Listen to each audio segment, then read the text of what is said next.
अस्सलामु अलैकुम वरहमतुल्लाहि वबरकातुहू। इन्नल हम्दुलिल्लाहि रब्बिल आलमीन नहमदुहु नुसल्ली अला रसूलिहिल करीम इला यौमिद्दीन अम्मा बअद फ़क़द क़ाल अल्लाहु तआला फ़िल क़ुरआनिल करीम वल फ़ुरक़ानिल मजीद फ़अऊज़ु बिल्लाहि मिनश शैतानिर रजीम बिस्मिल्लाहिर रहमानिर रहीम कुल्लुम मिन इंदिल्लाह ஸதகல்லாஹுல் அலியுல் அலீம்।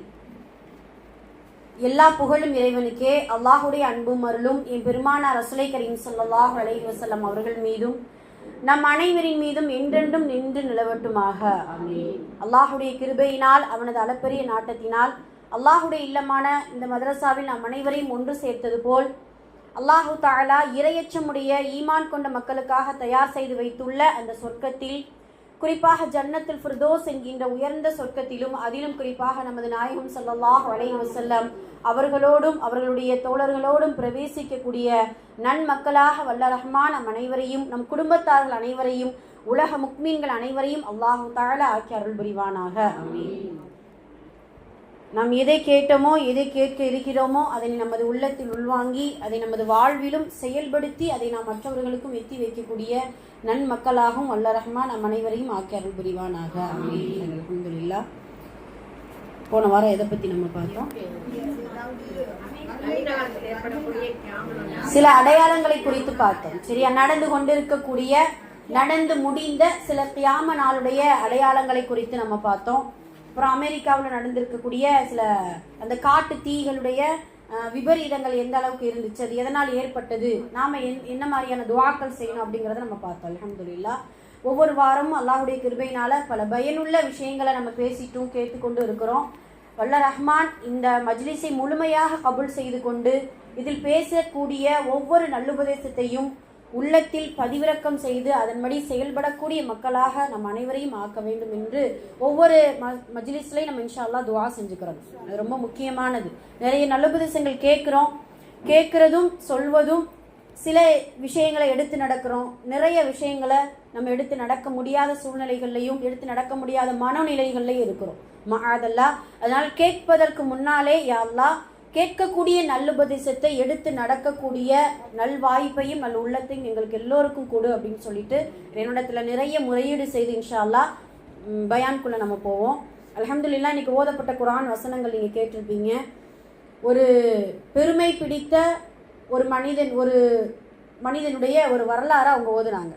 காரூன் என்கின்ற ஒரு மனிதன், நமக்கெல்லாம் தெரியும். அந்த காரூனுக்கு அல்லாஹு தஆலா எவ்வளவு பெரிய செல்வத்தை கொடுத்தான், அந்த செல்வத்தின் மூலம் எவ்வளவு பெருமை அடித்தான், அந்த பெருமை அடித்ததின் மூலம் அவன் எப்படி பூமிக்குள் உள்வாங்கப்பட்டான் அப்படிங்கிறதெல்லாம் தெரியும்.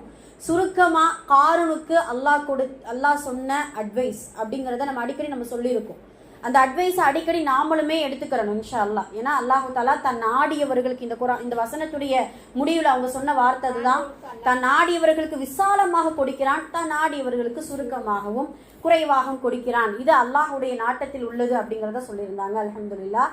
அல்லாஹு தஆலா காரூனுக்கு 4 அட்வைஸ் கொடுக்குறான். ஃபர்ஸ்ட் என்ன அப்படின்னா, இந்த உலகத்தில் இருக்கும் பொழுது மறுமை வீட்டை நீ தேடிக்கொள். அதுல இந்த உலகத்தில் உனக்கு கொடுக்கப்பட்ட செல்வத்தை கொண்டு மறுமை வீட்டை நீ தேடிக்கொள் அப்படிங்கிறது முதல் அட்வைஸ், அல்ஹம்துலில்லாஹ்। மறுமையில வீடு வாங்குவது சாதாரண விஷயம் கிடையாது, அப்படிதானே? சொர்க்கத்துல ஒரு வீடு வாங்குறது சாதாரண விஷயமும் கிடையாது. ஆனா சில நேரம் இலகுவான முறையில நமக்கு சொர்க்கத்துல அல்லாஹ் தஆலா என்ன செஞ்சிருவான், வீடு கொடுத்துருவான். அதே போல இந்த துன்யாவுடைய வீடையும் சொர்க்கத்துடைய வீடையும் ஒப்பிட்டு பார்த்தோம்னா, இதெல்லாம் துன்யாவுடைய வீடுகள் எல்லாம் அற்பமானது, அழிந்து போகக்கூடியது. ஆனால் சொர்க்கத்தில் இருக்கக்கூடிய ஒவ்வொரு மாளிகைகளும் அவ்வளவு பிரம்மாண்டமான, பிரமிக்க வைக்கக்கூடிய, மனிதன் கற்பனைக்கு எட்டாத அளவிற்கு அல்லாஹ் மாளிகைகளையும் வீடுகளையும் தயார் செய்து வைத்திருக்கிறான், அல்ஹம்துலில்லாஹ்। அவனுக்கு கொடுக்கக்கூடிய அட்வைஸ் நமக்கும் தான். இந்த உலகத்தில் இருக்கும் பொழுது பொருளாதாரத்தை அல்லாஹுடைய பாதையில் செலவழித்து அவன் சொன்ன சில நல்ல அமல்களை கொண்டு மறுமை வீட்டை தேடிக்கொள்வோம் இன்ஷா அல்லாஹ். ஒன்று. இரண்டாவது என்ன அவங்க அந்த காரூனுக்கு சொன்ன அட்வைஸ் என்ன அப்படின்னா, வலா தன்ச நசீபக்க மினத் துன்யா, அதாவது இந்த உலகத்தில் உனக்கு விதிக்கப்பட்டதை நீ மறந்து விடாதே, உனது பங்கை நீ மறந்து விடாதே அப்படிங்கிறத அல்லாஹ் சொல்லுவான். சுப்ஹானல்லாஹ்। நிறைய விஷயத்தை நம்ம இந்த உலகத்துல மறந்துட்டு தான் இருக்கிறோம். மறுமையை மறந்துடும் சில நேரம் மறுமையில விசாரணை நடக்குமே, நாம் இந்த பாவங்கள் செஞ்சா, இந்த அநீதி இழைத்தால் விசாரணை நடக்குமே, இதற்கான தண்டனைகள் உண்டே அப்படின்னு சொல்லி சில விஷயங்களை அப்பொழுது மறந்து தான் விடுகிறோம். அல்லாஹு தாலா காரூனுக்கு அதைத்தான் சொல்றான், உனக்கு என்ன இந்த உலகத்துல விதியாக்கி இருக்கிறேனோ, உனக்கு என்ன இந்த உலகத்துல பங்கு கொடுத்திருக்கிறேனோ அதை நீ மறந்துடாத அப்படிங்கிறத அல்லாஹு தாலா சொல்லி காட்டுகிறான். மூன்றாவது நல்லுபதேசம், அவனுக்கு கொடுக்கப்பட்ட அட்வைஸ், அஹ்சின் கமா அஹ்சன் அல்லாஹு இலைக். உனக்கு அல்லாஹ் எப்படி நன்மை செய்தானோ, உனக்கு எப்படி உபகாரம் செய்தானோ அது போல மற்றவர்களுக்கு நீ உபகாரம் செய். அல்லாஹ் நம்மளை மன்னிப்பதை நாம் விரும்புவதை போல மற்றவர்களை மன்னிக்க வேண்டும். அல்லாஹ் நம் குறைகளை மறைப்பதை போல மற்றவர்களுடைய குறையை மறைத்து பழக வேண்டும். அல்லாஹ் நமக்கு உதவி செய்வதை போல மற்றவர்களுக்கும் உதவி செய்து பழக வேண்டும் அப்படின்னு சொல்லிட்டு காரூனுக்கு அட்வைஸை கொடுக்கிறார் அல்லாஹ். அதே போலதான் நமக்கும். நான்காவது என்ன அப்படின்னு சொல்லும் பொழுது, உலகத்தில் குழப்பத்தை விளைவிக்காதே. ஏன்னா இன்னல்லாஹ லா யுஹிப்புல் முஃப்ஸிதீன், நிச்சயமாக குழப்பம் செய்பவர்களை அல்லாஹ் ஒரு பொழுதும் நேசிக்கவே மாட்டான் அப்படிங்கிற அந்த 4 அட்வைஸ் நமக்கும் கூட. அந்த காரூனுக்கு இவ்வளவு அழகா கிளிப்பிள்ளைக்கு சொல்லிக் கொடுத்தது போல சொல்லிக் கொடுத்தாலும் அந்த காரூன் என்ன செஞ்சான்? பெருமை பிடித்து இது என்னுடைய உழைப்பால் வந்தது, என்னுடைய அறிவால் வந்தது, என்னுடைய ஆற்றலால் வந்தது இந்த செல்வம். இந்த செல்வத்துடைய ஒரு வார்த்தை அல்லாஹ் குர்ஆன்ல இறக்கி கொடுப்பான். காரூனுக்கு வழங்கப்பட்ட செல்வத்தின் சாவி, அந்த சாவியுடைய ஒரு அந்த சுமைய ஒரு பழுவான கூட்டமே சுமந்து செல்லுமா. அந்த அளவுக்கு அல்லாஹு தாலா அவ்வளவு பெரிய பொக்கிஷத்தை கொடுத்தா. இருந்தாலும் பெருமை அடித்து மற்றவர்களுக்கு உதவி செய்யாம, அது மூசா அலைஹிஸ்ஸலாம் அவர்கள் அடிக்கடி சொல்லுவாங்களா, காரூன் உடைய அல்லாஹ்வுடைய பாதையில் நல்ல முறையில செலவழி, எங்களுக்கு அநீதி இழைக்காத அப்படின்னு சொல்லும் பொழுதெல்லாம் அந்த காரூன் அவ்வளவு பெருமை பிடிக்கிறான். அப்போ அல்லாஹு தாலா அந்த காரூனோடு சேர்த்து அவனுக்கு கொடுக்கப்பட்ட எல்லா செல்வங்களையும் என்ன செய்யறான்? பூமிக்குள் உள்வாங்குகிறான். உள்வாங்கும் பொழுது இடுப்பளவு அவன் பூமிக்குள்ள உள்வாங்கும் பொழுது காரூன் மூசா அலைஹிஸ்ஸலாம் அவரிடத்துல உதவி தேடுவானா. மூசா, எனக்கு எப்படியாவது நீ காப்பாத்துரு, உன் பேச்சை நான் கேட்காம விட்டுட்டேனே, நல்ல முறையில் என்னுடைய செல்வத்தை நான் செலவழிக்காம விட்டுட்டேனே, என்னை காப்பாத்துரு அப்படின்னு சொல்லிட்டு இடுப்பளவு இருக்கும் பொழுது அப்படி உதவி தேடுகிறான். அதே போல கழுத்தளவு அவன் பூமிக்குள்ள உள்வாங்கும் பொழுது, கழுத்தளவு இழுக்கும் பொழுதும் கூட மூசா அலைஹிஸ்ஸலாம் அவரிடத்துல தான் உதவி தேடுதான். இதெல்லாம் சொல்லிட்டு அல்லாஹ் ஒரு வார்த்தை சொல்லுவான், மூசாவே, அவன் உன்னிடத்தில் உதவி தேடுவதை விட என்னிடத்தில் அவன் உதவி தேடி இருந்தால் அவனை நான் காப்பாற்றி இருப்பேனே அப்படிங்கிறத சொல்லுவான். சுபஹானல்லாஹ். அப்போ அல்லாஹ் அப்போ கூட இரக்கத்தை பாருங்க, அல்லாஹ்வுடைய இரக்கம். எவ்வளவு பெருமை அடிச்சிருந்தாலும் நீ என்கிட்ட மூசாவுடைய இறைவா அப்படின்னு கூட சொல்லியிருக்கலாம். இல்ல இறைவா, நான் உன்னிடத்துல நான் உதவி தேடுதேங்க அப்படிங்கறத அந்த வார்த்தை சொல்லியிருந்தால், காரூன் என்ன தெரியுமா, இன்று வரைக்கும் பூமிக்குள் உள்வாங்கப்பட்டு கொண்டுதான் இருக்கிறான். பூமியுடைய எல்லையை ஒன்ன தொடல, பூமியுடைய எல்லையை இன்னும் தொட்டு விடவில்லை. இன்னும் அவனுடைய செல்வமும் அவனும் அந்த பூமிக்குள் விழுங்கி கொண்டே உள்வாங்கி கொண்டே சென்று கொண்டேதான் இருக்கிறான். சுபஹானல்லாஹ். இப்படி நிறைய வரலாறுகள் குர்ஆன்ல அல்லாஹு தாலா நல்லவர்களுடைய வரலாறுகளை பார்த்து நல்லவர்களாக வாழ்ந்து கொள்ளுங்கள், தீயவர்களுடைய வரலாறுகளை கேட்டு அதை படித்து படிப்பினை பெற்று அதிலிருந்து தவிர்ந்து நல்ல முறையில் நடந்து கொள்ளுங்கள் அப்படிங்கிறத அல்லாஹு தாலா உதாரணமாக சொல்லி காட்டுகிறான். மறுமையில தொழுகையை தொழாத மனிதர்கள் அல்லது ஆட்சி அதிகாரத்தை காரணம் காட்டக்கூடிய மனிதர்கள், பொருளாதாரத்தை காரணம் காட்டக்கூடிய மனிதர்கள் நரகத்துல மறுமையில யாரோடு எழுப்பப்படுவார்கள் என்றால், ஃபிரௌனோடு, ஹாமானோடு, காரூனோடு எழுப்பப்படுவார்களா. காரூனோடு எழுப்பப்படுவார்களா யார் அப்படின்னா, யாரெல்லாம் எனக்கு நிறைய பொருளாதாரத்தை கொடுத்த, அதை நான் கட்டி காப்பாற்றி, அதை நான் சேமித்து, அதை நல்ல முறையில் நான் பாதுகாத்து வைக்கிறதுல என்னுடைய நேரங்கள் எல்லாம் போயிடுச்சு, அதனால இபாதத் செய்ய முடியல, என்னுடைய கடமைகளை சரிவர நிறைவேற்ற முடியவில்லை என்று காரணம் சொல்லக்கூடிய ஒவ்வொரு பெருமை பிடித்தவர்களையும் மஆதல்லாஹ், அல்லாஹ்வால் பாதுகாக்கப்பட்டவர்களை தவிர காரூனோடு மறுமையில் அல்லாஹ் அவர்களை எழுப்புவான். மஆதல்லாஹ். இந்த மாதிரியான சூழ்நிலைகளிலிருந்து நிலைமைகளிலிருந்து அல்லாஹ் எல்லோரையும் காப்பாற்றுவானாக. அவன் நாடியவர்களுக்கு விசாலமான ரிஸ்கை கொடுத்தாலும் பொருளாதாரத்தை கொடுத்தாலும் அவன் நாடிய பாதையில் செலவு செய்யக்கூடிய உள்ளத்தையும் சேர்ந்து கொடுப்பானாக அப்படின்னு சொல்லிட்டு இன்ஷா அல்லாஹ் இந்த காரூனுடைய வரலாறுல நம்ம நிறைய படிப்பினை போடுறோம். அல்ஹம்துலில்லாஹ். சூரா அஅலா ரொம்ப அழகா ஓதுனாங்க, மாஷா அல்லாஹ். சூரத்துல் அஅலா ரொம்ப பிரபலமான ஒரு அற்புதமான சூரா. எந்த அளவுக்கு அற்புதம், எவ்வளவு பிரபலமானது அப்படின்னு சொன்னா, சிம்பிளா சில விஷயங்களை சொல்லி நம்ம முக்கியமான பயானுக்குள்ள நம்ம நுழைஞ்சிருவோம். நபி ஸல்லல்லாஹு அலைஹி வஸல்லம் அவர்களிடத்துல நமக்கெல்லாம் தெரியும், முஆத் இப்னு ஜபல் என்ன செய்யறாரு, இஷா தொழுகை ரொம்ப நீட்டி தொழுகிறாரா. தொழுகு வைக்கும் போது ஒரு மனிதர் ரொம்ப நேரம் என்னால் தொழ முடியல, அல்லாஹ்வுடைய தூதரே, இந்த இமாம் என்ன பார்த்தா நீட்டி தொழுக வைக்கிறார், நிற்க முடியல அப்படின்னு சொல்லும் பொழுது நபி ஸல்லல்லாஹு அலைஹி வஸல்லம் அவர்கள் முஆத் ரலியல்லாஹு அன்ஹு அவர்களுக்கு சொன்ன சூறாக்கள் என்ன அப்படின்னா, நீங்க ஏன் இவ்வளவு பெருசா ஓதுறீங்க, சூரத்துல் அஅலா, சூரத்து ஷம்ஸ், சூரத்து தாரிக், சூரத்துல் லைல், இதை எடுத்து நீங்க ஓதக்கூடாதா அப்படின்ட்டு ஒரு ரெக்கமெண்டா அந்த சூறாவை என்ன செய்யறாங்க, வைக்கிறாங்க. அது ரொம்ப எளிமையான முறையில் ஏற்றமான ஓதுவதற்கும் நிற்பதற்கும் ஏற்றமான ஒரு சூரா அப்படின்னு சொல்லிட்டு நபி ஸல்லல்லாஹு அலைஹி வஸல்லம் அவர்கள் சூரத்துல் அஅலாவை சொல்லி கொடுப்பாங்க. அதே போல பெருநாள் தொழுகையில பாருங்க, நிறைய பெருநாள் தொழுகையில ரசூல் ஸல்லல்லாஹு அலைஹி வஸல்லம் அவர்கள் 2 பெருநாள் தொழுகைகளையும் சூரத்துல் காஷியா, சூரத்துல் அஅலா, அதில் ஃபர்ஸ்ட் சூரத்துல் அஅலா தான் என்ன செய்வாங்க, ஓதுவாங்க. அற்புதமான ஒரு சூரா. அதே போல வித்ருவாஜிப், நம்ம இஷாவுல தொழக்கூடிய வித்ருவாஜிப் 3 ரக்காத் தொழுகிறோம் இல்லையா, இதெல்லாம் நம்ம எடுத்துக்கிறோம் இன்ஷா அல்லாஹ். சுன்னத்தான சூறாக்கள் இதெல்லாம். அதுல முதல் ரக்காயத்துல சூரத்துல் அஅலா ஓதுவாங்க, 2வது சூரத்துல் காஃபிரூன், சூரத்துல் இக்லாஸ்.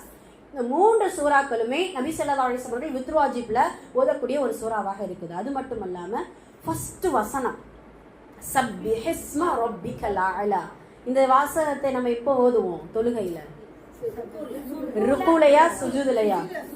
சுஜூதுல நம்ம ஓதுவோம். சப்பிஹிஸ்ம ரப்பிக்கல் அஅலா அப்படின்னு சொல்லிட்டு என்ன அர்த்தம்? சப்பிஹிஸ்ம ரப்பிக்க, உன்னுடைய உயர்வான, அஅலா என்றால் உயர்வான இறைவனை தஸ்பீஹ் செய்வீராக அப்படின்னு சொல்லிட்டு அல்லாஹ்வுடைய தூதர் சஜ்தாவுல ஓதிருக்கிறார். சுஜூது செய்யும் பொழுது இந்த வசனத்தை ஓதிருக்கிறாங்க. இன்ஷா அல்லாஹ் அதை நம்ம எடுத்து நம்ம இந்த சூறாவுடைய இதுல நம்ம இது பண்ணணும் இன்ஷா அல்லாஹ். ஒரு ரொம்ப அற்புதமான ஒரு சூறாக்களும் கூட. இதுல நிறைய உள்ளடக்கங்கள் நிறைய இருக்குது இன்ஷா அல்லாஹ். அது ஒவ்வொரு வீட்டுல போய் அந்த பொருளை ஒரு காட்ட வாசிச்சு பாருங்க இன்ஷா அல்லாஹ். ஹைர் அல்ஹம்துலில்லாஹ். இன்னைக்கு நம்ம எந்த விஷயத்தை நம்ம பார்க்க போறோம் அப்படின்னா, அல்லாஹ்வுடைய கிருபையினால புனிதமான பரக்கத்தான ரஜபுடைய மாதத்தின் இறுதி நாட்கள்ல நம்ம இருக்கிறோம். அப்படிதானே? இந்த பிறை, ரஜபுடைய பிறை எத்தனை இன்னைக்கு?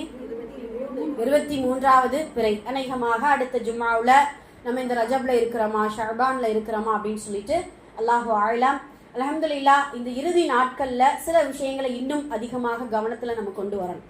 அல்லாஹு தஆலா ஒவ்வொரு பயான்லையும் சொல்றதுதான், ரஜபுடைய மாதத்துல நன்மைகள் எவ்வளவு செய்யறோமோ அதே போல இந்த ரஜபுடைய மாதத்தில் பரக்கத்தான நன்மைகள் அல்லாஹ் கொடுப்பான். அதே போல தீமைகள் செய்தாலும் பாவங்கள் செய்தாலும் அதிகமான பாவங்கள் இந்த ரஜபுடைய மாதத்துல எழுதப்படும். அதெல்லாம் முதல்ல நம்ம பாவத்தில், இன்னைக்கு தலைப்பே அதுதான், மனிதனே பாவத்தை குறைத்துக்கொள், பாவ மன்னிப்பை அதிகப்படுத்திக்கொள். பாவத்தை குறைத்துக்கொள், பாவ மன்னிப்பை அதிகப்படுத்திக்கொள் அப்படின்னு சொல்லிட்டு அந்த தலைப்பின் கீழே தான் எதெல்லாம் பாவமான விஷயங்கள், பாவங்களை அதிகமா செஞ்சா இந்த உலகத்தில் நாம் அடையக்கூடிய விளைவுகள் என்ன, மறுமையில் இருக்கக்கூடிய ஆபத்துகள் என்ன அப்படின்னு சொல்லிட்டு நிறைய விஷயங்களை நம்ம பார்க்க போறோம். ஏன் அப்படின்னா ரசூல் ஸல்லல்லாஹு அலைஹி வஸல்லம் அவர்கள் அற்புதமான ஒரு வார்த்தை சொல்லுவாங்க, கியாமத் நாள் நெருங்க நெருங்க ஒரு காலம் வரும், அந்த காலத்தில் ஒரு மனிதன் கபரை கடந்து போனால் அந்த கபரை பார்த்து அந்த மனிதன், உயிரோடு இருக்கக்கூடிய மனிதன் சொல்லுவானா, நான் கபராலியா இருந்திருக்க கூடாதா, நான் கபராலியா இவனுக்கு பதிலா நான் இறந்திருக்க கூடாதா, என்னால இந்த துன்யாவுடைய சோதனை தாங்க முடியவில்லையே என்று சொல்லக்கூடிய அளவுக்கு மனிதனின் பாவத்தின் காரணமாக இந்த துன்யாவில் அதிகமான சோதனைகள் கியாமத் நாள் வர வர நெருங்கும் அப்படிங்கிறத ரசூல் ஸல்லல்லாஹு அலைஹி வஸல்லம் அவர்கள் எச்சரிக்கையா சொல்றாங்க. சுப்ஹானல்லாஹ். இப்படி நம்ம ஒவ்வொரு நேரமும் சோதனைகளை நம்ம பார்த்து கொண்டுதான் இருக்கிறோம். நம்ம நினைக்கலாம் இந்த சோதனைகள் எதுக்காக வருது, ஏதோ ஒரு மூலையில எவ்வளோ ஒரு பேரிடர், திடீர் விபத்து, திடீர் மரணம், திடீர் இயற்கை சீற்றம், கேள்விப்படாத நோய்கள், அப்புறம் நிறைய ஆட்சியாளர்களுடைய அடக்குமுறை, இப்படி நிறைய விஷயங்கள் நம்ம கேட்டுக்கொண்டே வருகிறோம். இதெல்லாம் அல்லாஹ் கொடுக்கக்கூடிய சோதனை. இந்த சோதனைக்கு நாமும் ஒரு காரணமா என்று கேட்டால் ஆம், நாமும் ஒரு காரணம்தான். அதை முழுமையா நம்ம ஒத்துக்கிறோம். இப்போ நமக்கு ஒரு ஏதாவது பெரிய சோதனை வந்துச்சுன்னா நம்ம வாயிலிருந்து வரக்கூடிய வார்த்தை என்ன தெரியுமா? சில பேருடைய வார்த்தை, நான் என்ன பாவம் செஞ்சேயா அல்லாஹ், எனக்கு ஏன் இவ்வளவு சோதனை, நான் யாருக்குமே எந்த கெடுதலும் செய்யலையே, நான் என்ன பண்ணேன் அப்படிங்கிற அந்த வார்த்தை அடிக்கடி நம்ம சொல்றோமா?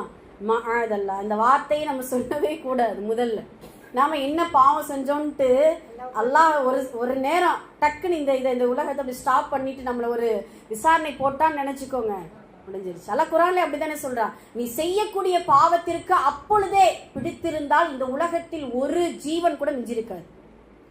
நம்ம செய்யக்கூடிய பாவத்தை உடனே அல்லாஹ் நம்மளை பிடிச்சிருந்தா அதெல்லாம் அல்லாஹ் பாதுகாக்கணும். அப்போ இந்த பாவத்துடைய விளைவுகள் இவ்வளவு பெருசாக இருக்குது.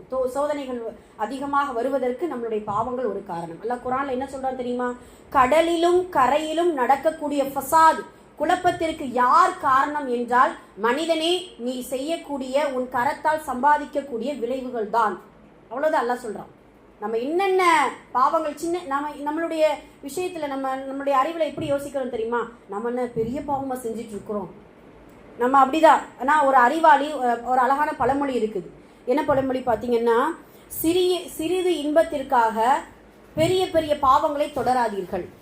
ஒரு பாவம் செய்கிறோம், கொஞ்ச நேரம் அந்த இன்பம், கொஞ்ச நேரம் அந்த சந்தோஷம், அதை அப்படியே தொடர்ந்து அந்த இன்பம், சிறிது நேர இன்பத்திற்கு தொடர்ந்து அந்த பாவத்தை என்ன செய்யக்கூடாதான், செய்யவே கூடாது அப்படிங்கிறத நம்ம சொல்றாங்க. ஃபர்ஸ்ட் ஆஃப் ஆல் நம்மளுடைய அறிவுல எப்படி சிந்திக்கணும் அப்படின்னா, பாவத்தை சிறியது பெரிது என்று பிரித்து பார்ப்பதே கூடாது. பாவத்தை என்ன செய்யக்கூடாதான், சிறுசு பெருசுன்னு சொல்லிட்டு பிரித்து பார்ப்பதே கூடவே கூடாது அப்படிங்கறத அறிஞர்கள் நமக்கு சொல்லி காட்டுறாங்க.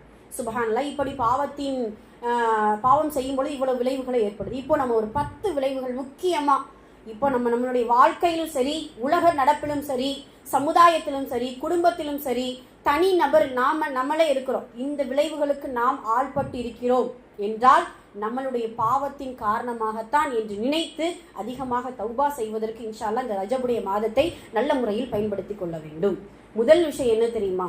இப்போ உங்களிடத்துல ஒரு கேள்வி, பாவத்தின் விளைவுகள் அப்படின்னு சொன்னா நீங்க எதெல்லாம் நீங்க எடுத்துக்கிறீங்க? முதல், இது பாவத்தின் காரணமாகத்தான் எங்களுக்கு இந்த சோதனை வந்துருச்சு அப்படின்னு சொன்னா, நோய், வேற வறுமை, பொருளாதார நெருக்கடி, அப்புறம் கவலை, இதெல்லாம் இருக்குல்ல, இதெல்லாம் ஒரு சில விளைவுகள் தான். இதைவிட மோசமான ஒரு விளைவு, பாவத்தின் காரணமாக மனிதனுக்கு வரக்கூடிய ஒரு விளைவு என்ன என்றால்,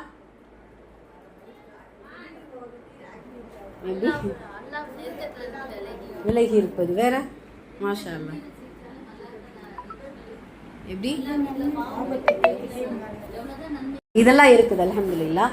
ஆனால் இதைவிட ரொம்ப மோசமான விளைவு என்ன அப்படின்னா, பாவத்தை பாவமாக தெரியாமல் அல்லாஹ் பிரித்தெறியக்கூடிய தன்மையை எடுத்து விடுவான். அதுதான் பெரிய விளைவு. மற்றதெல்லாம் யோசிங்களேன், நோய் ஒரு நாள் கண்டிப்பா ஆரோக்கியம் வரும், அதுக்கு எதுக்கான ஒரு சிகிச்சை செஞ்சிடலாம். பாவத்தை பாவமே உணராம சில மனிதர்கள் எல்லாம் ஆக்கிடுவானா அந்த பாவத்தின் காரணமாக. புரியுதுங்களா? இது எப்படின்னு புரியுது இல்லையா? இப்போ உதாரணமா நம்மளுடைய இதுல சிறிய பாவம் பெரிய பாவம்ட்டு நம்ம பிரித்தெறியக்கூடாதுன்னு சொன்னோம் இல்லையா? நாம நினைக்கிறப்போ, உதாரணமா நம்ம ஆதிபிதா ஆதம் அலைஹிஸ்ஸலாம் அவருடைய காலத்துல இருந்து எடுத்துக்கிறோமே, இப்லீஸ் ஒரே ஒரு சஜ்தா செய்யத்தான் மறுத்தான். ஒண்ணுதானே, நிறைய மறுத்தானா? மலக்கு என்கின்ற அந்தஸ்திலிருந்து ரஜீம் என்கின்ற அந்தஸ்திற்கு அல்லாஹ் மாற்றிவிட்டான் ஒரு சஜ்தாவின் காரணமாக. இன்னைக்கு நாம ஒரு நாளைக்கு 34 சஜ்தா ஃபர்லான சஜ்தா, 34 முறை ஃபர்லான சஜ்தாக்களை செஞ்சே ஆகணும். நம்ம 34 சஜ்தாக்களை நல்ல முறையில் நிறைவேற்றுவோம். ஒரு சஜ்தா செஞ்சதுக்கே இப்லீஸ் சபிக்கப்பட்டு விரட்டப்பட்டு கியாமத் நாள் வரைக்கும் அஊது பில்லாஹி மினஷ் ஷைத்தானிர் ரஜீம் என்று ஒவ்வொரு முக்மீன்களுடைய வாயால் அவன் விரட்டப்படக்கூடிய ஒரு ஷைத்தானாக மாறிவிட்டான் என்றால், ஒரு நாளைக்கு 34 சஜ்தாக்கள் செய்யாம, தொழுகை இல்லாம, அது தொழுகையை விடுவது பெரிய பாவமா சிறிய பாவமா என்று தெரியாமலே நிலையப்பர் இருந்து கொண்டு இருக்கிறோமே, மகாதல்லா. அப்படிதானே? இப்போ நம்ம தொழக்கூடிய தொழுகை எடுத்துக்கிறோமே, அந்த தொழுகையில நல்ல முறையில் இஹ்லாஸோடு தொழுகிறோமா, அந்த தொழுகை அல்லாஹ்வால் அங்கீகரிக்கப்படுகிறதா என்று தெரியாமலேயே சில அமல்களை செய்து கொண்டிருக்கிறோம். அப்போ சின்ன பாவமா, சிறிய பாவம் பெரிய பாவம் என்று பிரித்தெறியக்கூடிய அந்த தன்மையையும் அல்லாஹ் தஆலா எடுத்து விடுவான். பாவம் தான் என்று நினைக்கக்கூடிய, பாவமே செஞ்சுட்டு இருப்போம், அது பாவம் தான் தெரியாம என்ன செஞ்சுட்டு இருப்போம், செய்து கொண்டிருப்போம். அப்ப பிரித்தெறியக்கூடிய தன்மையை அல்லாஹ் எடுத்து விடுவதுதான் பாவத்தின் மிகப்பெரிய விளைவு. மகாதல்லா, இன்று இந்த சிச்சுவேஷன், இந்த நிலைமையில் தான் நிறைய மனிதர்கள் இருக்கிறோம். நிறைய மனிதர்கள். அதாவது நம்ம கிட்ட யாராவது ஒரு தவறு செய்யக்கூடிய, ஒரு பாவம் செய்யக்கூடிய மனிதர்கிட்ட நம்ம போய் அட்வைஸ் பண்ணோம்னா என்ன சொல்லுவான் தெரியுமா? நான் சொல்றது தான் கரெக்ட், நீ என்ன சொல்றது என்கிட்ட எத்தனை தடவை நம்ம கேள்விப்பட்டிருக்கோம், ஒரு அட்வைஸ் சொல்றோம், இதெல்லாம் இப்படி செய்யாதீங்க, இது ரொம்ப பெரிய ஒரு குற்றம், இப்படிலாம் செய்யக்கூடாது அப்படின்னு சொல்லும்பொழுது ஒரு வார்த்தை என்ன வரும்? நான் செய்யறது கரெக்ட், நீ என்ன என்கிட்ட சொல்ல வர்றது அப்படிங்கிற அந்த மாதிரியான எதிர்கேள்விகள் வருமே தவிர, தன் பாவத்தை உணராமல் நிறைய மனிதர்கள் இன்று வரைக்கும் வாழ்ந்து கொண்டுதான் இருக்கிறார்கள். மஆதல்லா, அல்லாஹ் பாதுகாக்கணும். அல்லாஹுடைய தூதர் அல்லாஹு தஆலா குர்ஆன்ல அதைத்தான் சொல்லுவான். சுப்ஹானல்லாஹ், அல்லாஹுடைய வார்த்தை பாத்தீங்களா? வரம்பு மீறி பாவம் செய்யக்கூடிய என் அடியார்களே, லா தக்னத்து மின் ரஹ்மத்தில்லான்னு சொல்றான்ல ஒரு இடத்துல. அதே ரஹ்மான், அதே இறைவன் இன்னொரு இடத்துல என்ன சொல்றான் தெரியுமா? அதிகமா பாவம் செஞ்சு வரம்பு மீறிட்டீங்க அப்படின்னா அந்த பாவத்தை உனக்கு நான் அழகாக ஆக்கி விடுவேன். மஆதல்லா, ஷைத்தான் என்ன அழகாக்குறது?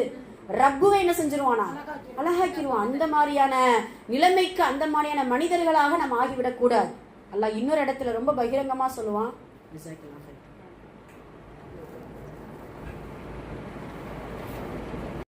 அல்லாஹ் இன்னொரு இடத்துல பாத்தீங்கன்னா சூரா ஜுஹ்ருஃப்ல வீட்டுல போய் அல்லாஹ்வுக்காக இது ஒரு வார்த்தையை இந்த வசனங்களை 3 வசனங்களை 2 வசனங்கள் தான் வாசிச்சு பாருங்க.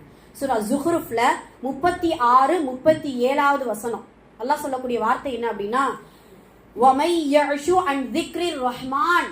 ரஹ்மான் அற்புதமான அல்லாஹ்வுடைய அஸ்மாக்கள்ல இதுவும் ஒன்று. அல்லாஹ்விடத்துல அதிகமா ரஹ்மான் என்கின்ற அந்த வார்த்தையை கொண்டு துஆ செய்யணுமா, இறைவனிடத்துல அஸ்மாக்களை கொண்டு. அந்த ரஹ்மான் எப்படி என்ன சொல்றா அப்படின்னா, திக்ருர் ரஹ்மான், ரஹ்மானுடைய நல்லுபதேசத்தை விட்டும், ரஹ்மானுடைய திக்ர் நினைவு கூறுதலை விட்டும், அவன் கொடுத்த குர்ஆனை விட்டும் யார் புறக்கணித்து கண்களை அல்லது காதுகளை மூடிக்கொள்கிறார்களோ, கவனித்துக் கொள்ளுங்கள் மனிதர்களே, அல்லாஹ் அவர்களுக்கு ஒரு ஷைத்தானை நண்பர்களாக ஆக்கி விடுகிறார். வெளிப்படையா அல்லாஹ் சொல்றா, ஷைத்தானை என்ன செஞ்சிருவானா, ஒரு நண்பனா ஆக்கிடுவான். அந்த ஷைத்தான் என்ன செய்வான் தெரியுமா, அந்த மனிதன் நேர்வழியில் இருந்தால் கூட, அப்படியே இந்த வசனம் அப்படியே இருக்குது அந்த வார்த்தையில ஜுஹ்ருஃப்ல இருக்குது, நேர்வழி இருந்தால் கூட 36 37 நேர்வழியில் இருந்தால் கூட வழி தவறி செய்து விடுவான். ஆனால் வழி தவறிய மனிதன் உள்ளத்தில் நினைத்துக் கொள்வானாம், ஆகா நாம் சரியான வழியில் தான் இருக்கிறோம் என்று நினைத்து கடைசியில் வழி தவறியவனாக மரணித்து விடுவான். மஆதல்லாஹ். ஏற்படுத்தியது யாரு? அல்லாஹ். யாரை ஏற்படுத்துகிறான் நண்பனாக? ஷைத்தானை. ஏன் ஏற்படுத்துகிறான்? திக்ரி ரஹ்மான், மை யஅஷி. அல்லாஹ் சொல்லக்கூடிய வார்த்தை மை யஅஷு அன் திக்ரி ரஹ்மான். யார் யஅஷு என்றால் கண்களை மூடிக்கொள்வது அல்லது அடைத்துக் கொள்வது. ஒரு விஷயம் நமக்கு வருது, நல்ல உபதேசம் வருது, அது எனக்கு வேண்டாம் அப்படின்னு சொல்லி யார் அடைத்து அந்த திக்ரில இருந்து பின்வாங்கி விடுகிறோமோ, அதிகமா பாவம் செய்கிறோமோ, அல்லாஹ் நண்பர்களை ஏற்படுத்தி ஷைத்தானை நண்பர்களாக ஆக்கி கடைசியில் வழிகேட்டில் இருக்கக்கூடிய மனிதனாக என்ன செஞ்சிருவானா, மரணிக்க வைத்து விடுவான். மஆதல்லாஹ். அதனால இன்ஷா அல்லாஹ் முதலில் பாவம் என்பதை முதல்ல உணரணும். எதெல்லாம் பாவம், அல்லாஹ் அதுக்கு நமக்கு என்ன வேணும்? கல்வி அறிவு நமக்கு என்ன வேணும்? கல்வி அறிவு வேணும். அதே போல நல்லுபதேசங்களை உள்வாங்கக்கூடிய உள்ளம் நமக்கு வேணும். அதிகமாக இறைவனுடைய தொடர்பு இருந்தால் மட்டும்தான் திக்ர் என்கின்ற அந்த உள்வாங்கக்கூடிய அந்த தன்மை நமக்கு அல்லாஹு தஆலா கொடுப்பான். சுப்ஹானல்லாஹ். இதுதான் முதல் விளைவு. பாவம் அதிகமாக செய்தால் மனிதன் சம்பாதிக்கக்கூடிய, மனிதன் பாதிப்படையக்கூடிய முதல் விளைவு இதுதான். அது மட்டுமல்லாம அந்த ஷைத்தான் வழிகெடுத்த அந்த நண்பனை ஷைத்தானாக ஆக்கி கொண்ட அந்த மனிதன், இதுக்கு இந்த வசனத்துக்கு விளக்கம் எழுதுறாங்க. மறுமையில கபர்ல இருந்து எழுப்பும் பொழுதே பாவத்தின் விளைவுகளை தரக்கூடிய இரண்டாவது விஷயம் என்ன அப்படின்னு சொன்னா, நமக்கு வரும் அருள் கொடைகளை, அதாவது ரிஸ்க் நிஅமத்துகளை அல்லாஹ் நிஅமத்துகள் தடுக்கப்பட்டு விடும் அப்படிங்கிறத நமக்கு சொல்லி காட்டுறாங்க. சுப்ஹானல்லாஹ். இதை எப்படி நமக்கு எப்படி புரிஞ்சுக்கலாம் அப்படின்னா, நமக்கு வரக்கூடிய நிஅமத்துகளை அல்லாஹ் ஹராமாக்கி விடுவான். ஹராம் அப்படின்னு சொன்னா என்ன அர்த்தம்? தடை செய்யப்பட்டது, தடுக்கப்பட்டது. ஹராம் என்றால் நீக்கப்படுவது அப்படின்னு சொல்லலாம். அப்போ நமக்கு வரக்கூடிய நிஅமத்துகள் என்ன செய்ய, நமக்கு வரக்கூடிய நிஅமத்துகளை அல்லாஹ் நம்மளுடைய பாவத்தின் காரணமாக ஹராமாக்கி விடுவான் அப்படிங்கிறத நம்ம தெரிஞ்சுக்கிறோம். அதெல்லாம் இதை விட பெரிய விளைவுகள் ரொம்ப இதை விட பெருசு கிடையாது. ஏன்னா நிஅமத்துகள், ரிஸ்க் நிஅமத் அப்படின்னு சொன்னா நம்ம எதெல்லாம் நம்ம சொல்றோம், நிறைய. ஒரு வார்த்தையில சொல்லி முடிக்கணும்னா, எதையெல்லாம் நாம் அனுபவிக்கும் பொழுது, எதையெல்லாம் நம்ம எடுத்துக்கொள்ளும் பொழுது சந்தோஷம் வருகிறதோ, இன்பங்கள் வருகிறதோ, கவலைகள் நீங்குகிறதோ, அது எல்லாம் நமக்கு கொடுக்கக்கூடிய நிஅமத், நமக்கு கொடுக்கக்கூடிய அருள்கொடை. இப்போ உதாரணமாக வெயிலில் நடந்து வருபவனுக்கு நிழல் ஒரு நிஅமத், தாகத்தால் தவித்து கொண்டிருக்கக்கூடியவனுக்கு தண்ணீர் ஒரு நிஅமத். சுப்ஹானல்லாஹ். உண்மைதானே? நோயினால் கஷ்டப்படக்கூடியவர்களுக்கு ஷிஃபா, ஆரோக்கியம், குணமளிப்பு தரக்கூடிய அந்த மருந்து, அந்த மாத்திரை, அந்த டேப்லெட் ஒரு நிஅமத். சுவாசிக்கவே முடியாத அந்த மனிதனுக்கு ஆக்சிஜன் ஒரு நிஅமத். அப்படிதானே? இப்போ நமக்கு மூக்கு நல்லா அடைச்சிக்கிறது சளியால, லேசா அந்த தைலத்தை எடுத்து நம்ம சுவாசிக்கும் பொழுது நமக்கு ஒரு ரிலீஃப் கிடைக்கும். அது கூட ஒரு நிஅமத்து தான். சுப்ஹானல்லாஹ். அது கூட ஒரு நிஅமத். ஏன் கடைசியாக துன்புறுத்தி, அதாவது நம்ம நோய்வாய் அதெல்லாம் இப்படியான விஷயங்கள் இருந்து எல்லாம் பாதுகாக்கணும். எக்ஸாம்பிளுக்கு சொல்றேன், ரொம்ப கஷ்டப்பட்டு கவலைப்பட்டு ரொம்ப நோய்வாய்ப்பட்டு படுத்த படுக்கையில் இருக்கக்கூடிய அந்த மனிதன் கேட்கக்கூடிய ஒரே வார்த்தை, யா அல்லாஹ் எப்ப நீ எனக்கு மரணத்தை கொடுப்ப. அந்த மரணத்தை கொடுப்பது கூட அந்த நோயாளிக்கு, அந்த வயோதிய அந்த மனிதனுக்கு, அந்த இறுதி நேரத்தில் இருக்கக்கூடிய அந்த மனிதனுக்கு அதுதான் நிஅமத். சுப்ஹானல்லாஹ். இப்போ நம்மளுடைய வாழ்க்கையில எதையெல்லாம் நிஅமத்தாக நம்ம எடுத்துக்கொண்டிருக்கிறோமோ, அந்த நிஅமத்துகள் தடை செய்யக்கூடிய ஒரே ஒரு காரணம் என்ன? நாம் செய்யக்கூடிய பாவங்கள் தான். மஆதல்லா. அதனால இன்ஷா அல்லாஹ் நம்ம பாவத்திலிருந்து தவிர்த்து கொள்ளக்கூடியவர்களாக இருக்க வேண்டும். அந்த பாவம் செய்யும் பொழுது நம் நிஅமத்தை நம்ம அடைய முடியாமல், நிஅமத் வர முடியாமல் அந்த பாவம் நம்மை அதை தடை செய்கிறது, அதை தடுத்து நிறுத்தி விடுகிறது அப்படிங்கிறத நம்ம பார்க்குறோம். நமக்கெல்லாம் தெரியும் சபா நாட்டு மக்கள், அதாவது சஃபா அப்படின்னு சொல்லிட்டு குரான்ல ஒரு தோட்டக்காரர்களுடைய வரலாறு வரும். அது நம்ம இதுல சொல்லணும்னா அழகிய ஒரு கிராமம். அந்த அழகிய கிராமத்துல எல்லாம் அல்லாஹ் கொடுத்தான். நீர்நிலைகள் என்ன, தோட்டத்துறவுகள் என்ன, விவசாயங்கள் என்ன, எல்லாமே இருந்துச்சு சுப்ஹானல்லாஹ். ஆனால் அவர்கள் நன்றி செலுத்தாமலும் பாவங்கள் அதிகமாக செய்ததின் காரணமாக அல்லாஹ் அங்க இருக்கக்கூடிய ஒரு அணைக்கட்டு இருக்குது. இப்போ நமக்கு அணைக்கட்டு உடையணும்னா எப்படி, ரொம்ப பெருமழை பெய்யணும், ரொம்ப பெரிய ஏதாவது வெள்ளப்பிரளயம் ஏற்பட்டால் அந்த அணைக்கட்டு உடைஞ்சு ஊருக்குள்ள தண்ணி வந்துடும். அந்த சபா நாட்டு அந்த தோட்டக்காரர்களுக்கு அல்லாஹ் கொடுத்தது என்னன்னா, பெருமழை பெய்யல, பெரும் ஒரு இடர்கள் ஏற்படலை, ஒரே ஒரு எலி போய் அந்த அணைக்கட்டில் போய் அப்படியே தொலைச்சி என்ன செஞ்சிருச்சா, தொலைச்சி விட்டுருச்சு. அவ்வளவுதான். அதுல இருக்கக்கூடிய தண்ணி எல்லாம் ஊருக்குள்ள வந்து எல்லா விவசாய நிலங்கள் எல்லா மக்களை எல்லாம் என்ன செஞ்சிருச்சு, அழிச்சு விட்டுருச்சு. அதெல்லாம் அப்போ என்னன்னா, நிஅமத்தை அல்லாஹ் கொடுத்தான். ஆனா அவங்களுடைய பாவத்தின் காரணமாக அந்த நிஅமத்தை அடைய முடியாமல், அந்த நிஅமத்துடைய இன்பங்களையும் லாபங்களையும் எடுக்க முடியாமல் அந்த பாவம் தடை செய்து விட்டது அப்படிங்கிறத நம்ம பார்க்கிறோம். அதெல்லாம் இதுதான் பாவத்திற்கான இரண்டாவது விளைவுகள் அப்படின்னு சொல்லிட்டு, மூன்றாவது ரொம்ப முக்கியமானது, நம் பாவம் அதிகமாக செய்ய செய்ய உள்ளம் இறுகிவிடும், உள்ளம் இருளாகி போய்விடும் அப்படிங்கறத அல்லாஹ் குர்ஆன்ல சொல்லி காட்டுதான். என்ன எப்படி இருளாகி போய்விடும், என்ன விஷயங்கள் சொன்னாலும், எவ்வளவு நல்ல உபதேசங்கள் செய்தாலும், குர்ஆன் என்பது அல்லாஹ்வுடைய வார்த்தை, ஹதீஸ் என்பது அல்லாஹ்வுடைய தூதரின் வார்த்தைகள், வாழ்க்கைகள். சுப்ஹானல்லாஹ். இதை குர்ஆனை சொன்னாலும் சரி, நபி வாழ்க்கையை சொன்னாலும் சரி, என்ன வார்த்தைகளை சொன்னாலும் அந்த உள்ளத்தை போய் மாற்றத்தை ஏற்படுத்தவில்லை என்றால் அந்த உள்ளம் பாவத்தால் நிறைந்த கருமை கவ்விக்கொண்ட இருள் சூழ்ந்த உள்ளம் அப்படிங்கறத அல்லாஹ் தஆலா குர்ஆன்ல நமக்கு சொல்லி காட்டுகிறான். எதனால, நாம் செய்யக்கூடிய பாவத்தின் காரணமாக, நாம் செய்யக்கூடிய பாவத்தின் விளைவாக இதெல்லாம் ஏற்படுகிறதுன்னு சொல்றாங்க. அதே போல நான்காவது விஷயம் என்ன அப்படின்னு சொன்னா, முகத்தில் கருமை கவ்விக்கொள்ளுமா. அதெல்லாம் அந்த காலத்துல எல்லாம் பெண் பிள்ளைகள் பிறந்தாதான் முகத்துல என்ன செய்யுமா, கருமை கவ்விக்கொள்ளும். இப்பெல்லாம் பாத்தீங்கன்னா பாவங்கள் அதிகமா, சில பேர் இருப்பாங்க இருள் அடிச்ச மாதிரி என்ன செய்வாங்க இருப்பாங்க. எதனால, ஏன், அவங்களுடைய சில பாவத்தின் காரணமாக. இமாம் அஹ்மது இப்னு ஹம்பல் ரஹ்மத்துல்லாஹி அலைஹி காலையில எழுந்த உடனே என்ன செய்வார் தெரியுமா, கண்ணாடி போய் முன்னாடி நின்னுக்குருவாராம். காலையில எழுந்த உடனே நாமெல்லாம் கண்ணாடி முன்னாடி நிக்கிறதுக்கு என்ன செய்வோம், எதுக்கு நிற்போம், நம்ம தலை செய்வோம், நிற்போம். அவர் போய் நின்று டக்குன்னு அவங்களுடைய முகம் உருவத்தை போய் பார்ப்பாராம். மாணவர்கள்லாம் கேட்பாங்க, ஏன் உஸ்தாத் இப்படிலாம் பார்க்குறீங்க அப்படின்னு சொன்னா, என்னுடைய பாவத்தின் காரணமாக அல்லாஹ் என்னுடைய முகத்தில் கரும்புள்ளி ஏதாவது ஏற்படுத்திட்டானா, என்னுடைய தோற்றத்தை மாற்றிட்டானோ அப்படின்னு சொல்லிட்டு அடிக்கடி என்ன செய்வாங்களா, கண்ணாடியை பார்க்கக்கூடியவர்களாக இருப்பாங்களா. அஹ்மது இப்னு ஹம்பல் ரஹ்மத்துல்லாஹி அலைஹி. சுப்ஹானல்லாஹ். நம்மளாம் கண்ணாடி பார்க்கும்போது ஒரு அழகான துவா ஓதுவோம் இல்ல, என்ன துவா ஓதுவோம், அல்லாஹும்ம அஹ்ஸன்த ஹல்கி ஃபஅஹ்ஸின் குலுகி, யா அல்லாஹ் என்னுடைய தோற்றத்தை அழகாக்கியது போல என்னுடைய உள்ளத்தையும் அழகாக்கி விடு. அப்போ உள்ளமும் அழகா இருக்கணும், நமக்கு தோற்றமும் அழகாக இருக்க வேண்டும். நம்ம வந்து அழகு என்று சொல்றதை நம்ம எப்படி நம்மளுடைய பாயிண்ட் ஆஃப்ல வச்சிருக்கோம் அப்படின்னா, வெள்ளையா இருந்தா அப்படி ஹைட் அண்ட் வெயிட்டா அப்படின்னு இருந்தா அந்த மாதிரின்னு வச்சிருப்போம். அதெல்லாம் இது அழகே கிடையாது. அதாவது இதுதான் அழகுங்கிறது கிடையாது. அல்லாஹ் படைத்த லகத் ஹலக்னல் இன்சான ஃபி அஹ்ஸனி தக்வீம். அல்லாஹ் இதுல வெள்ளையர்களையா சொல்லியிருக்கான், அல்லாஹ் என்ன அரேபிய பெண்களையா சொல்லியிருக்கான், கிடையாது. இல்லை, எல்லா மனிதர்களும் அழகுதான். லகத் ஹலக்னல் இன்சான், மனிதர்கள் எல்லாம் செம்மையாக அழகான நேர்த்தியான படைப்பால் அல்லாஹ் படைத்திருக்கிறான் அப்படிங்கிறத சொல்றாங்க. சுப்ஹானல்லாஹ். அந்த அழகு நமக்கு வேண்டும் என்றால் பாவங்களை குறைத்தால் தானாக நூறானியத் என்கின்ற அந்த முகம் நமக்கு இருக்கும் அப்படிங்கிறத நம்ம தெரிஞ்சுக்கிறோம். நான்காவது விஷயம். ஐந்தாவது என்ன அப்படின்னா, பொருளாதாரத்துடைய நெருக்கடி நம்மளுடைய பாவத்தின் காரணமாகத்தான் ஏற்படுகிறது. பொருளாதாரத்துடைய நெருக்கடி அப்படின்னா, பொருளாதாரம் இல்லாம இருக்கிறது ஒரு நெருக்கடி என்றால், பொருளாதாரம் இருந்தும் சில நெருக்கடிகள் ஏற்படும். அதெல்லாம் அது கூட நாம் செய்யக்கூடிய பாவத்தின் காரணமாக அப்படிங்கறத நம்ம புரிஞ்சுக்கணும். எந்த அளவுக்கு அப்படின்னா, நம்ம பொருளாதாரம் வந்து நமக்கு பரக்கத்தா வரணும்னு நம்ம நினைக்கிறோம் இல்லையா. நம்ம அடிக்கடி சொல்றதா, பரக்கத் என்பது என்ன செய்யணும், நிறைய இருப்பது இல்ல, நம்மளுடைய போதும் என்ற மனமும் தேவைகளை நிவர்த்தி செய்தால் அதுதான் பரக்கத். உதாரணமா நம்ம அடிக்கடி அலி ரலியல்லாஹு அவர்கள் ஒரு அழகான உதாரணம் சொல்லுவாங்க பரக்கத்துக்கு. நாய், ஆடு. அந்த உதாரணம் சொல்லுவாங்கல்ல, இந்த உலகத்துல நாயுடைய எண்ணிக்கை அதிகமா, ஆடுடைய எண்ணிக்கை அதிகமானா ஆடுடைய எண்ணிக்கை தான் அதிகம். அதிகமா வெட்டப்படுவது எது, ஆடுதான். அதிகமா குட்டி போடுவது எது, நாய் தான் அதிகமா குட்டி போடுது.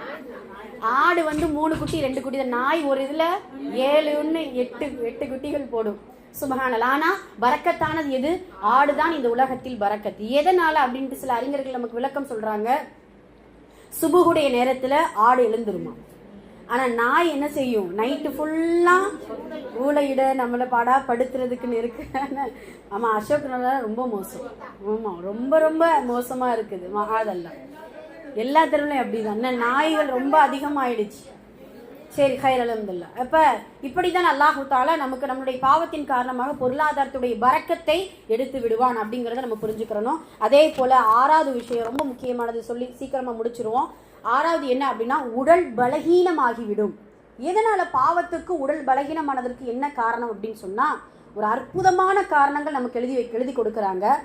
பாவத்தை கொண்டு எந்த உறுப்புகளை எல்லாம் பாவத்திற்கு பயன்படுத்துகிறோமோ, கண்கள், வாய், நம்மளுடைய காதுகள், நம்மளுடைய உள்ளம், கை, கால்கள், எதெல்லாம் நம்மளுடைய பாவத்திற்காக பயன்படுத்துகிறோமோ அந்த பாவத்தின் காரணமாக உடலில் இருக்கக்கூடிய பலத்தை அல்லாஹ் எடுத்து பலகீனத்தை கொடுத்து விடுவானா. அதெல்லாம் இந்த கண்கள் எவ்வளவு ஒரு பலமான ஒரு ஆயுதம். கண்ணை போல ஒரு பலமான ஆயுதம் எதுவுமே கிடையாது. அப்படிதானே? ஒரு மனிதனை லேசா ஒரு இஷாரா, ஒரு கண் சிமிட்டலோட என்ன செஞ்சிடலாம், அந்த மனிதனை காட்டி கொடுத்துடலாம். அப்படிதானே? சுபஹானல்லாஹ். இந்த நாவு இருக்கே, அம்மாடியோ, காலையில் எழுந்த உடனே இந்த நாக்கு ஒவ்வொரு உறுப்பை பார்த்து என்ன செய்யும்? இத்தகில்லா, அஞ்சிக்கோ, நீ நல்லா இருந்தா நான் நல்லா இருப்பேன், நீ ஏதாவது வாய் விட்டுட்டு நினைச்சு எனக்கு சேர்த்து தான் என்ன செய்யும்? அடி விழுகும். அது அப்படிதானே? அதே போலதான் கைகள், கால்கள், அதே போலதான் உள்ளம். அந்த உள்ளம் ரொம்ப மோசமான ஒன்று. ரசூல்லா அடிக்கடி சொல்லுவாங்க இல்லையா, உள்ளத்தையும் நாவையும் யார் பேணி பாதுகாத்து கொள்கிறார்களோ அவர்கள் நல்ல முறையில், அவர்களுடைய உள்ளம் ரொம்ப ராகத்தான முறையில் இருக்கும் அப்படிங்கிறத சொல்லுவாங்க. சுபஹானல்லாஹ். அப்போ நம்ம உடல் பலகீனப்படுவது நாம் செய்யக்கூடிய பாவத்தின் விளைவுகளின் காரணமாக அப்படிங்கிறத தெரிஞ்சுக்கிறோம். 7வது என்ன அப்படின்னு சொன்னா, நாம் செய்யக்கூடிய பாவம் நம்மளை மட்டும் சாராது, நமக்கு வரக்கூடிய சந்ததிகளையும் அது சில நேரம் அந்த விளைவுகளை அந்த சந்ததிகளும் சந்திப்பார்கள். அதெல்லாம் இப்போ ஒரு விஷயத்தை நம்ம டிஃப்ரெண்ட் புரிஞ்சுக்கிறணும். வலைக்கும் அஸ்ஸலாம்.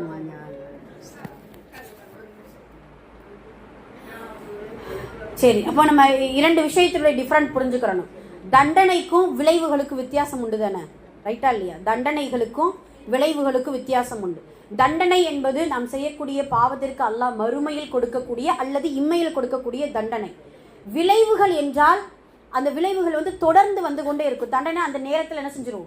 முடிஞ்சிரும். விளைவுகள் என்றால் தொடர்ந்து வந்து கொண்டே இருக்கும். தௌராத் வேதத்துல சில வசனங்கள் இருக்கப்படுது. என்ன அப்படின்னா, யார், அல்லாஹ் சொல்லக்கூடிய வார்த்தை, யார் என்னுடைய கட்டளைகளை ஏற்று என்னுடைய கட்டளைகளை ஏற்று இந்த உலகத்தில் வாழ்ந்து கொண்டிருக்கிறார்களோ அவர்களுக்கு என்னுடைய பொருத்தம் உண்டு, என்னுடைய பொருத்தம் உள்ளவர்களுக்கு சொர்க்கம் உண்டு. யார் என்னுடைய கட்டளைகளை மறுக்கிறார்களோ அவர்கள் மீது நான் அதிருப்தி கொள்கிறேன். அந்த அதிருப்தி அவன் மீது சாபமாக உண்டாகும். அந்த சாபம் நரகத்திற்கு அவனை கொண்டு சேர்க்கும் அப்படிங்கிறத தௌராத் வேதத்துல அல்லாஹ் தஆலா சொல்லக்கூடிய சில விஷயங்களாக இருக்குது. அப்போ நம்மளுடைய விளைவுகள் நமக்கு மட்டும் கிடையாது, நம்மளுடைய சந்ததிகளையும், நம்மளுடைய பாவங்கள் நமக்கு மட்டும் கிடையாது, நம்மளுடைய சந்ததிகளையும் பாதிக்கும் அப்படிங்கிறத நினைத்து பாவத்தை இன்ஷா அல்லாஹ் குறைத்து கொண்டு தௌபாவை, பாவ மன்னிப்பை அதிகப்படுத்தக்கூடியவர்களாக இருக்கணும். எதனால தெரியுமா?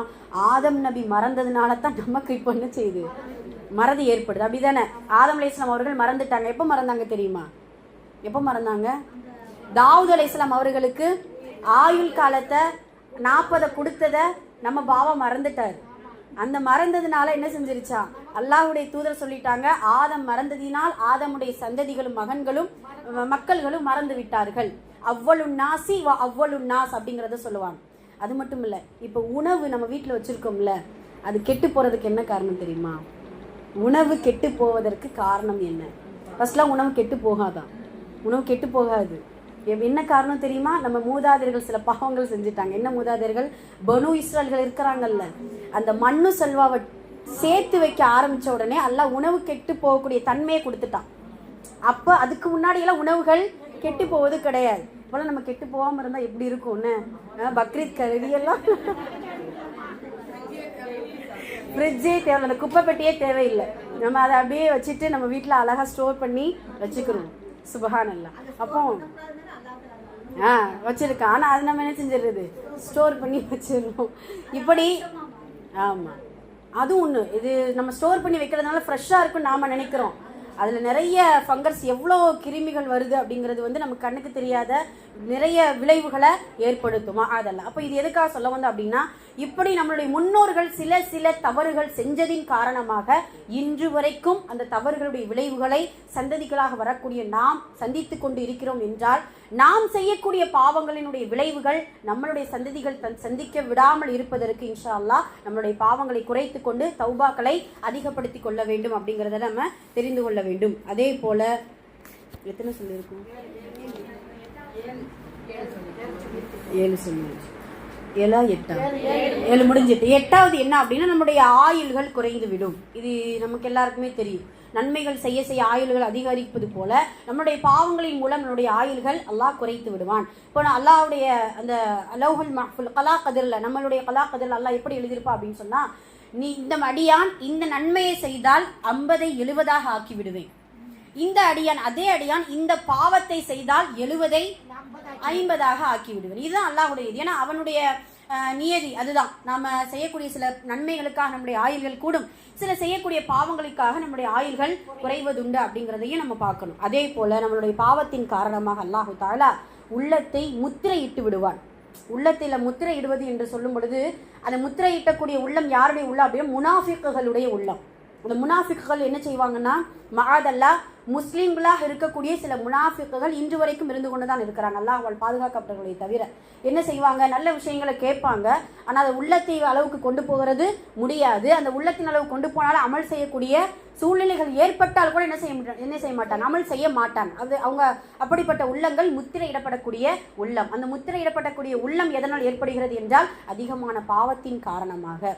கடைசியாக 10வது மிகப்பெரிய ஒரு விளைவு என்ன அப்படின்னா, மரண நேரத்தில் அவர்களுடைய மரணம் அல்லாஹுவால் அங்கீகரிக்கப்படாத, அல்லாஹுவால் விருப்பம் கொள்ளப்படாத சில செயல்பாடுகள் செய்து கொண்டிருக்கக்கூடிய நிலையில், அல்லது கலிமாக்கள் நாவால் மொழிய முடியாத நிலையில், அல்லது ஈமான்கள் பலகீனப்படக்கூடிய அந்த நிலையில் அல்லாஹு தாலா பாவம் செய்யக்கூடிய பாவிகளின் மரணத்தை ஏற்பாடு செய்து விடுவான் மஆதல்லா. அப்போ அந்த பாவம் எந்த அளவிற்கு ஒரு விளைவை ஒரு மனிதனுக்கு ஏற்படுத்தும் என்பதை முற்றிலும் நம்ம நிறைய தெரிஞ்சுக்கிறோம் இன்ஷா அல்லாஹ். அதனால் இந்த ரஜபுடைய மாதத்தில் பாவங்களை குறைத்து கொண்டு பாவ மன்னிப்பை அதிகப்படுத்தி கொள்ள வேண்டும். பாவ மன்னிப்பு அதிகப்படுத்தணும். எந்த அளவுக்கு பாவமன்னிப்பு அப்படின்னா, ஒரு நாளைக்கு எத்தனை முறை நம்ம மூச்சு விடுகிறோமோ அத்தனை முறை பாவ மன்னிப்பு கேட்கணும். சுபஹானல்லாஹ். அப்போ நாம ஒரு நாளைக்கு என்ன செய்யறோம், ஏதோ தெரிந்த பாவங்களுக்கு பாவ மன்னிப்பு கேட்டுருந்தோம், தெரியாத பாவங்களுக்கு எத்தனை பாவங்களுக்கு நம்ம பாவ மன்னிப்பு கேட்காம இருக்கிறோம், தௌபா செய்யாம இருக்கிறோம். அந்த தௌபாவை அதிகப்படுத்திக் கொள்வதன் மூலமாகத்தான் இந்த மாதிரியான விளைவுகள்ல இருந்து அல்லாஹ் நம்ம எல்லாரையுமே இன்ஷா அல்லாஹ் பாதுகாத்து விடுவான். எனவே இன்ஷா அல்லாஹ் இந்த ரஜபுடைய மாதத்தில் பரக்கத்தான இந்த ரஜபுடைய மாதத்தில் நன்மையில் எப்படி அல்லாஹ் பரக்கத்தை கொடுக்கின்றானோ, நல்ல அமல்கள் எப்படி அல்லாஹ் தஆலா நன்மைகளை அதிகப்படுத்தி கொடுக்கின்றானோ, அதே போல வல்ல ரஹ்மான் நம் எல்லோருக்கும் பாவம் செய்யக்கூடிய இந்த அடியார்கள் எல்லோருக்கும் அல்லாஹ் பாவத்துடைய விளைவுகளிலிருந்து பாதுகாப்பை கொடுத்து சிறிய பாவம் பெரிய பாவம் என்று பிரித்தறியாமல் எல்லா பாவத்தை விட்டும் அல்லாஹ் முற்றிலும் தவிர்ந்திருக்கக்கூடிய மக்களாக நம் அனைவரையும் அல்லாஹ் ஆக்கியருள் புரிவானாக. அந்த பாவம் செய்யக்கூடிய அந்த பாவத்திற்காக தௌபா செய்யக்கூடிய உள்ளத்தையும், தௌபாவை தரமான தகுதியான நேரத்தில் அல்லாஹ்வுக்கு பிடித்தமான உள்ளத்தோடு இஹ்லாஸோடு தௌபா செய்யக்கூடிய பாக்கியத்தையும் வல்ல ரஹ்மான் தந்து அவனை சந்திக்கும் பொழுது பாவமில்லா அடியார்களாக சந்திக்கக்கூடிய பாக்கியத்தை தந்தருள் புரிவானாக. ஆமீன். அக்குலு கௌலி ஹாதா அஸ்தக்ஃபிருல்லாஹு லனா வ லக்கும் வ ஆகிரு தஅவானா அல்ஹம்துலில்லாஹி ரப்பில் ஆலமீன். அஸ்ஸலாமு அலைக்கும் வ ரஹ்மத்துல்லாஹி வ பரகாத்துஹு.